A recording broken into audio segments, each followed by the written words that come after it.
A beginner's guide to getting rich quick. So, you've finally secured yourself a copy of Animal Crossing: New Horizons. Maybe it's your first game in the franchise and you're not quite sure what to do first, or maybe you're a veteran who just wants a refresher course. Regardless, you're all ready to build a perfect animal town on your perfect island from the comfort of your luxurious. Contains spoilers for Netflix's Project Power. How would the playing fields be leveled if there was a drug that could give any ordinary person extraordinary power? That's one of the questions posed by Netflix's new original sci-fi action blockbuster Project Power. As it turns out, the answer is anything but simple. At the beginning of the movie, we're introduced to Robin, Dominique Fishback, in a star-making performance, a young drug dealer raising money for her sick mother's medical expenses. Tent. You'll find very quickly that to do anything in this game you'll need bells, the local currency. Luckily, you can now use Nook Miles, which are essentially daily challenges, to pay off your debt to real estate mogul Tom Hale Corporate, Nook, and expand your house. This frees you up to use your bells on the specific kinds of furniture, equipment, or decorations you want to truly make your island home. She's peddling an intense substance recently introduced to the streets of New Orleans referred to as power, which imbues the user with a specific superhuman ability for 5 minutes. The catch is that everyone's power is different, so if yours ends up being spontaneous combustion, your first dose of power will be your last. One of Robin's clients is Frank Joseph Gordon-Levitt, a well-intentioned New Orleans Police Department cop who wants to use the drug to establish equality between the police and the super-powered criminals who are wreaking havoc in his city. Because Animal Crossing runs on daily cycles, you'll want to get started on these money-earning tips and tricks right away. Sell your native fruit. Each island in Animal Crossing will have a native fruit, which will be either apples, cherries, peaches, oranges, or pears. Which fruit you get is totally random, so be prepared to either soft reset until you get what you want or resign yourself to live the cherry life for the next 100 hours. Over the course of one night, Robin and Frank become embroiled in a shadowy conspiracy when Robin is kidnapped by Art, Jamie Foxx, a military veteran desperate to find the people behind power, who have taken his daughter, Tracy Kiana Simpson. While the imaginative, propulsive action and inventive story may be the draw of Project Power, as they are with all great sci-fi, the film is also rich with allegorical meaning. If you've finished watching and are wondering what the message behind it all is, we've got you covered. Join us as we unpack everything and explain the ending of Project Power.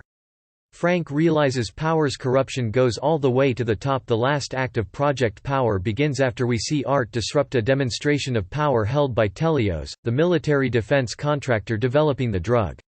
He's finally apprehended by Frank, who has been trying to track him down after his captain, Courtney B. Vance, tells him that Art is heavily involved in the distribution of power. Each native fruit can be sold for a few bells, so for the first few days make sure to scour your entire island for every last fruit. Head to the Nooklings store and sell away. Plant exotic fruit trees. Traveling to another island will usually yield a large amount of exotic fruit. This can be sold back home for a bit more cash than your native fruit, but why keep a fish when you could keep a fishing pole? Plant a few exotic fruits on your island, water them, and watch them become renewable sources of cash when you check in every day. Hold on to your perfect fruit. Occasionally you'll stumble upon a perfect fruit, which presumably tastes very good. However, once they're in the car together, Art tells Frank that the captain, who's clearly in league with Telios in some way, is setting him up. Frank is extremely skeptical of Art. A few minutes earlier, Frank told Robin not to trust Art because he's just using her to achieve his own goals. She responded, "What, and you don't? At least he's being honest about it." When a Telios van shows up to intercept Frank and Art on their way to the police station, Frank realizes that there was wisdom in Robin's statement. Even though Art has his own agenda, he's never been dishonest about it, and he is, indeed, telling the truth about Frank's captain having ulterior motives. Frank's captain betraying him is an important thematic moment in Project Power. Earlier in the action, Art says of the possibilities of power, in the real world, the power goes where it always goes, to the people who already have it.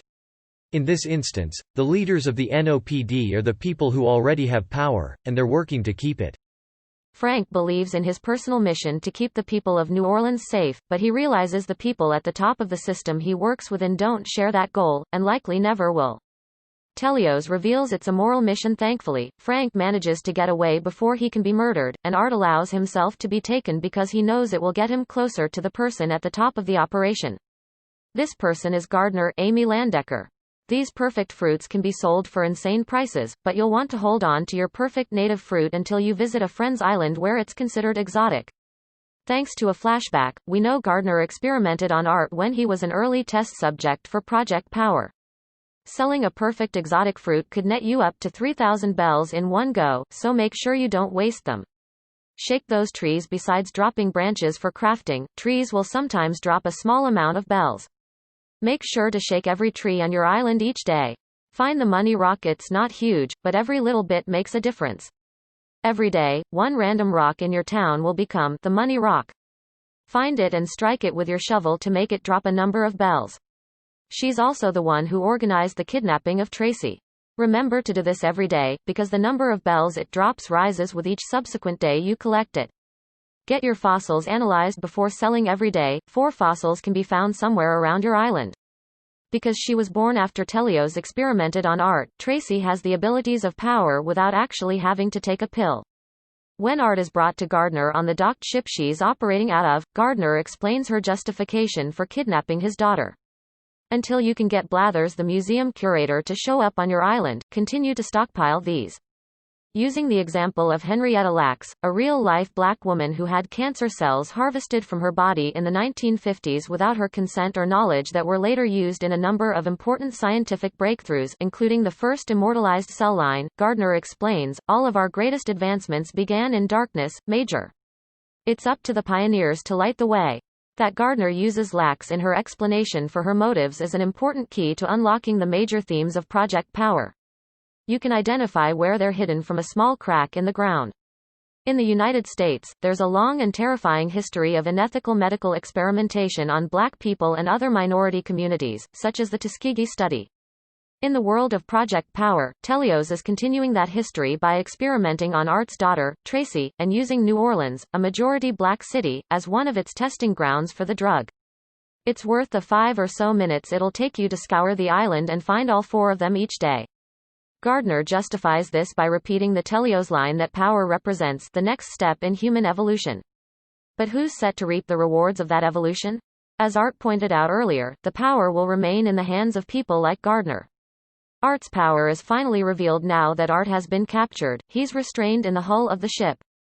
Earlier, we learned from a Telios representative that the powers people get from the drug are inspired by adaptations found within the animal kingdom, such as that of a chameleon. We also heard from Art that he'd only ever used his power once because it was so intense that it almost killed him. Make sure to take your fossils to Blathers before selling them. He'll analyze and identify them for free and then ask if you'd like to donate them. This is the crossroads. If you want to expand your museum, donate the fossils. Now that he's tied up, Art explains to the guard who's assigned to watch over him that his powers are those of the pistol shrimp. The mechanical benefit of donating items to the museum is the gift of more Nook miles. While the pistol shrimp is small, it's able to shoot a jet of bubbles with such force that it produces a flash of extreme heat and sound, destroying everything in its path. Art manages to escape the guard without using his power. Meanwhile, Robin and Frank have infiltrated the ship. Robin locates Tracy and breaks her out of the cell she's being kept in. They reunite with Art and Frank, but the foursome is eventually surrounded by Gardner's henchmen. With no other way out, Art takes a power pill and lays waste to the Telios soldiers. Art's power is immensely destructive and so difficult to control that it ends up killing him. If you want to get cash money, take them back to the store and sell them for anywhere between 1,000 and 3,000 bells apiece. On a good day you can bring home 10,000 bells just from fossils with 10 minutes of work. Sell your insects and fish. Insect catching and fishing are 2 of the core pillars of the Animal Crossing experience.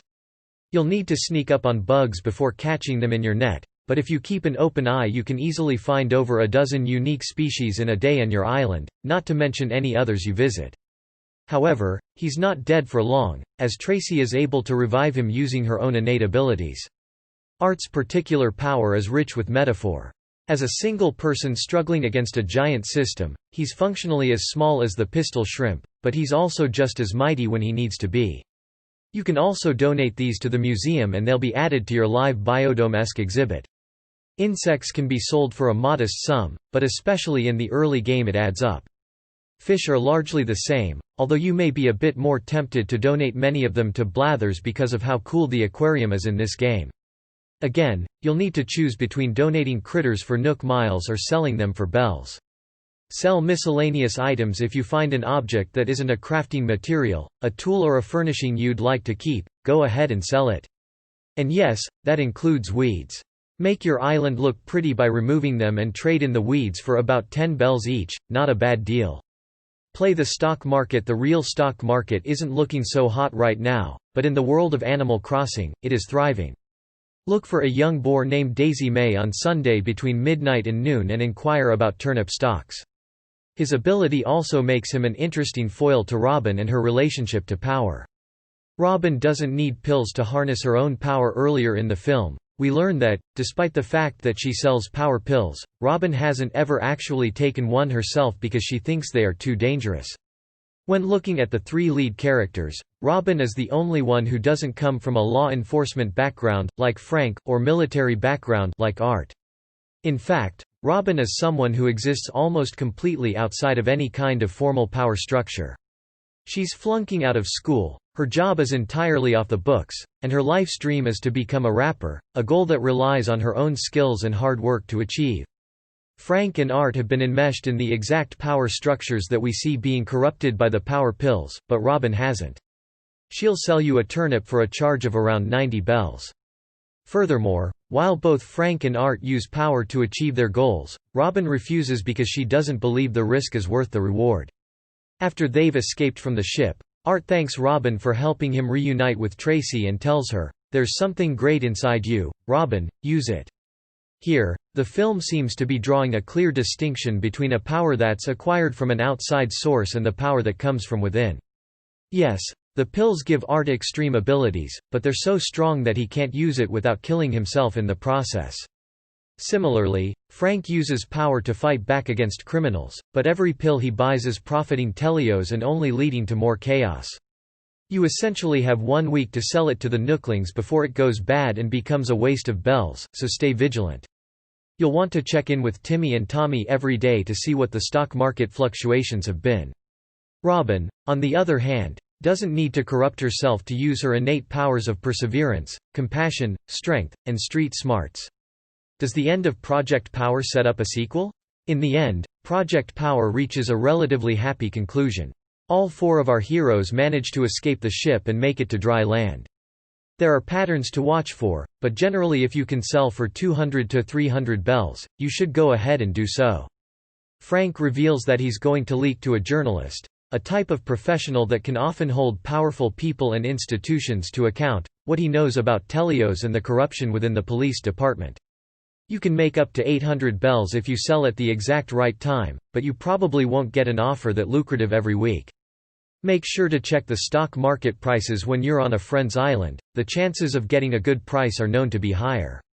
Watch out for hot items, especially ones you can craft every day. The Nooklings will have a new, hot item, on their bulletin board, or you can just ask Timmy or Tommy in the store what it is.